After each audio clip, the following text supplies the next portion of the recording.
আসসালামু আলাইকুম, বিসমিল্লাহির রহমানির রহিম। Welcome back to SN kitchen. শীতের মৌসুমে পিঠাপুলির আয়োজনে আজকে আপনাদের সাথে শেয়ার করব সুইস রোল পিঠা। ইউরোপিয়ানদের কাছে কেক আর আমাদের কাছে পিঠা।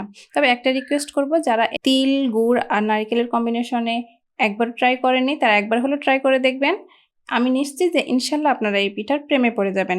আর আপনাদের কাছে ছোট্ট একটা রিকোয়েস্ট, এই চ্যানেলটি অবশ্যই সাবস্ক্রাইব করে পাশে থাকা বেল আইকনটি অন করে রাখবেন। আর যারা ফেসবুক পেজ থেকে দেখছেন তারা পেজটি ফলো দিয়ে রাখবেন। আপনারা অবশ্যই কমেন্টে জানাতে ভুলবেন না যে পিঠাটি কেমন হয়েছে, আর আপনারা কোন পিঠাটি বেশি পছন্দ করেন সেটাও জানাবেন ইনশাআল্লাহ। সত্যি বলছি, আপনাদের এই ভালোবাসা ও সাপোর্ট আমাকে সামনে এগিয়ে দিবে। চলুন তাহলে পিঠাটির রেসিপিটি দেখে নেওয়া যাক।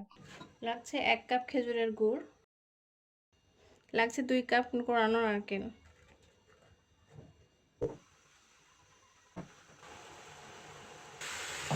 যখন নারকেল এবং গুড়ের পানিটা এরকম টেনে আসবে, যে অনেকটা শুকনো শুকনো হয়ে আসছে, এখন আমি দিয়ে দেবো এমন একটি ইনগ্রিডিয়েন্ট যেটার কারণে এই পিঠার স্বাদ 10 গুণে বেড়ে যাবে। এখানে আমি সাদা তিল দিয়ে দিচ্ছি হাফ কাপ মতো। সাদা তিল দেওয়ার কারণে এটার টেস্টটা অনেকটা বেড়ে যাবে। এই নরম তুলতুলে পিঠা খাওয়ার সময় যখন এই ক্রাঞ্চি তিলগুলো দাঁতের নিচে পড়বে, তখন অন্যরকম একটা স্বাদ আসবে মুখের মধ্যে। নাড়তে নাড়তে যখন দেখবেন এরকম আঠালো হয়ে গেছে, তখন এটা নামিয়ে ফেলতে হবে। আমি সুইস রোল পিঠার ডোটা তৈরি করার জন্য এখানে একটা প্যান নিয়ে নিলাম। দিয়ে দিচ্ছি 2 কাপ পানি, লাগছে 1 টিস্পুন লবণ। সুইস রোল পিঠা, এবার লবণটা আমি ভালোভাবে পানির সাথে মিশিয়ে নিব। অপেক্ষা করছি বলক আসা পর্যন্ত। বলক এসে গেছে, এখন আমি দিয়ে দিচ্ছি এখানে 2 কাপ শুকনো চালের গুঁড়ি। চালের গুঁড়িটা দেওয়ার পরে চুলা আঁচটা একদম লোতে রেখে এটা আমি ঢাকনা দিয়ে ঢেকে রেখে দেব 5 মিনিট। কোনো রকম নাড়াচাড়া না করে 5 মিনিট ঢেকে রেখেছিলাম। এবার চুলার আঁচটা মিডিয়াম টু লোতে রেখে এটাকে নেড়ে চেড়ে যখন দেখবেন এরকম প্যানের গা থেকে ছুটে আসছে, সে পর্যায়ে এটা নামিয়ে ফেলতে হবে। এটা গরম গরম অবস্থাতে মথে নিতে হবে, ঠান্ডা হয়ে গেলে শক্ত হয়ে যেতে পারে।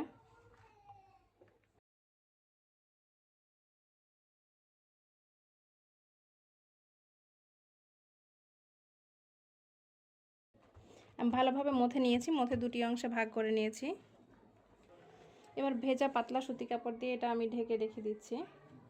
এতে করে এর উপরটা ড্রাই হয়ে যায় না এবং ক্র্যাক আসার সম্ভাবনা থাকে না। আমি কিছুটা এখানে আটা ছিটিয়ে নিলাম। এবার একটা অংশ নিয়ে আমি একটা রুটি বেলে নেব।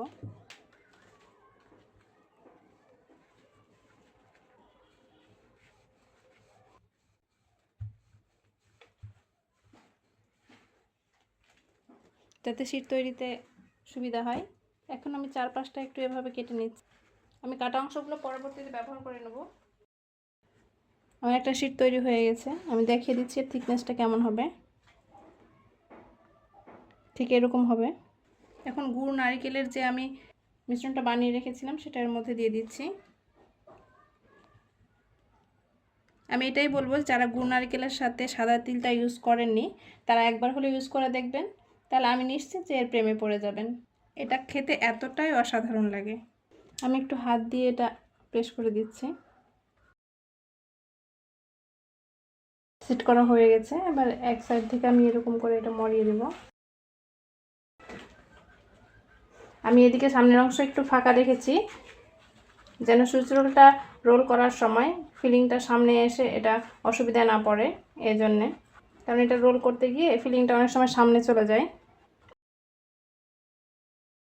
ফাঁকাটা রাখলে এই অসুবিধাটা আর হওয়ার চান্স থাকে না। সাইডটা আমি এভাবে হাত দিয়ে প্রেস করে করে এখানে চাপিয়ে লাগিয়ে নেব। আমার তৈরি হয়ে গেল একটি সুইস রোল পিঠা। আমি পিঠাগুলোকে আরও একবার হাত দিয়ে ঘুরিয়ে ঘুরিয়ে রোল করে নিলাম। আমি এটাই বলবো যে যারা গুড় এবং নারিকেলের সাথে এই সাদা তিলের কম্বিনেশনটা ট্রাই করেননি তারা মাস্ট বি ট্রাই করে দেখবেন। আশা করি এর প্রেমে পড়ে যাবেন ইনশাল্লাহ।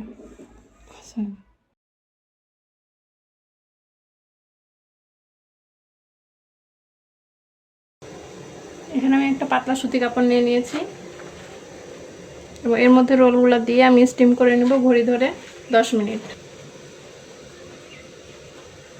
আপনারা চাইলে এখানে ফয়েল পেপারও নিতে পারেন।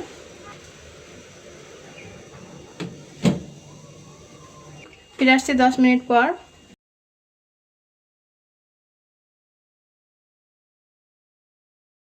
সুইচ রোল পিঠাটা আমি ঠান্ডা করে নিয়েছি, অপেক্ষার ঘড়ি শেষ। এবার কেটে দেখাচ্ছি। দেখতেই পাচ্ছেন কতটা ইজিলি কেটে যাচ্ছে। এই পিঠার স্মুথনেসে তো আমি একদম প্রেমে পড়ে গেছি। এটা গায়ে কোনো ক্র্যাকও আসেনি আর ফেটেও যায়নি।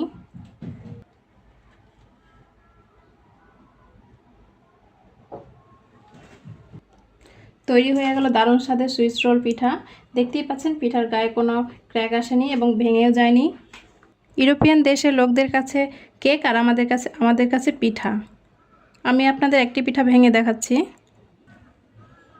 দেখতেই পাচ্ছেন পিঠাগুলো কতটা সফট হয়েছে। একবার হলো রেসিপিটি ট্রাই করে দেখবেন।